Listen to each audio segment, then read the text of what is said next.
राधे राधे। राधे जय राधे। श्री कृष्णा। जय श्री कृष्णा। ओम नमो नारायण।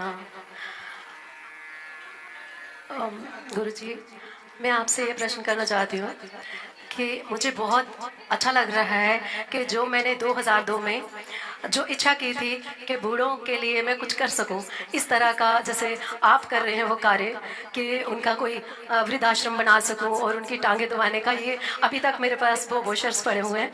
और जब ये मैंने पिछले साल भी मैं आपकी भागवत सुनने आई थी यहाँ पर, तो ये देखकर मुझे लगा कि देखो कन्हैया से मैंने शादी की हुई है, मेरे को यहाँ 28 साल हो गए हैं वृंदावन में। तो मेरा भी घर बार मैंने 14 साल की उम्र में त्याग हो गया। मैं कटरा जन्मी, जम्मू में पली हूँ। तो 1993 में मैंने घर बार इनके प्रेम की खातिर ही त्याग करके मैं वृंदावन आई।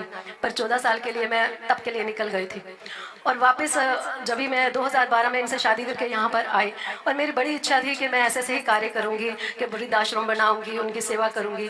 पर कहते हैं ना, कंस जहाँ जहाँ शक्ति जाएगी कंस रावण वहाँ पैदा हो जाते हैं।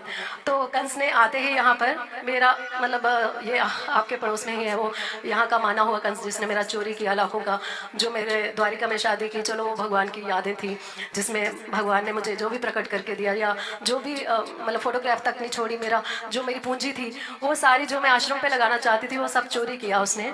और चलो उसको भी मैंने त्याग किया कि चलो सुना बहुत बड़ा राक्षस है, मैंने कहा चलो कोई नहीं, मैं अभी भक्ति की ओर ध्यान देती हूँ। अगर मैं इनमें उलझ गई कि इस करो ये करो तो मेरा समय बर्बाद होगा, तो मैं आगे बढ़ती गई भक्ति की ओर।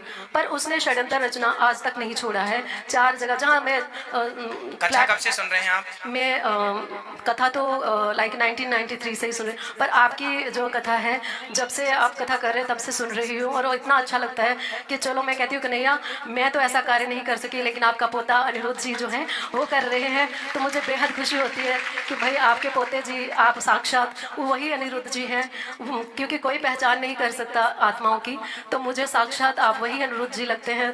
तो मैंने कहा देखो कान्हा, मैं तो ये कार्य नहीं कर सकी, कंस और रावणों ने वो उलझा दिया कि षड्यंत्र पे षड्यंत्र हो रहे हैं। और अब कल मेरे मन में बड़े दिन से विचार ये चल रहे थे, मैं युद्ध करूंगी, धर्म की स्थापना करूंगी, धर्म के लिए लड़ूंगी, क्योंकि अधर्म हो रहा है।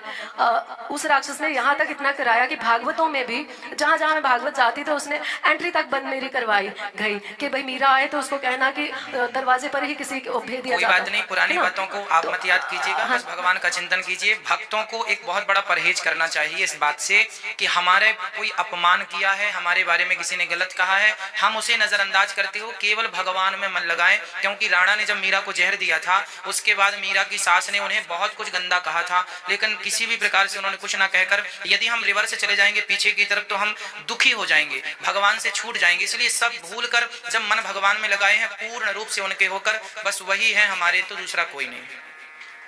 ठीक है, वैसा ही कर रहे हैं, परंतु यही हो रहा है कि षड्यंत्र पे षड्यंत्र अब 28 साल हो गए हैं सहन करते हुए। कोई बात नहीं, तो कई बहुत छोड़ी रही, जो कई छोड़ दीजिए, जो बची है जी। उसे भगवान के चरणों में प्रत्येक श्वासों को भगवान को सौंप दीजिए।